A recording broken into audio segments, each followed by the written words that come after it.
আসসালামু আলাইকুম। আবারও একটি নতুন নিয়োগ বিজ্ঞপ্তিতে হাজির হলাম। নিয়োগ বিজ্ঞপ্তি বাংলাদেশ আনসার ও গ্রাম প্রতিরক্ষা বাহিনীতে। আমরা গুগলে এসে আনসার ও গ্রাম প্রতিরক্ষা বাহিনী লিখে সার্চ দিলাম, এরপর আমাদের একটি প্রোটোকল চলে আসলো। এখান থেকে আমরা আনসার ব্যাটালিয়নের অফিসিয়াল ওয়েবসাইটে প্রবেশ করলাম।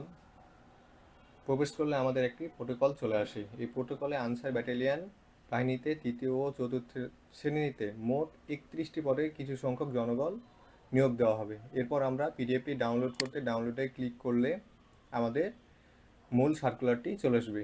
এইখানে স্মারকলিপি কাম কম্পিউটার অপারেটর, স্মারকলিপি কাম অপারেটর 13তম গ্রেড, থানা উপজেলা প্রশিক্ষক, উপজেলা থানা মহিলা প্রশিক্ষক সহ মোট 31টি পদে রয়েছে। এখানে সকল জেলার প্রার্থীগণ আবেদন করতে পারবে। আবেদনের যোগ্যতা এসএসসি বা সমমানের পরীক্ষা পাস থাকতে হবে। আবেদনের লিঙ্ক সক্রিয় হবে 28/2/2025 এবং সেটি সক্রিয় থাকবে 23/3/2025। এটা আবেদনের 1 থেকে 10তম পদের জন্য 100 টাকা নির্ধারণ করা হয়েছে এবং 11 থেকে 31তম পদের জন্য 50 টাকা নির্ধারণ করা হয়েছে।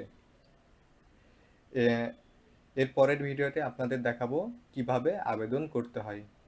সেই পর্যন্ত সবাই ভালো থাকেন, সুস্থ থাকেন। ধন্যবাদ সবাইকে।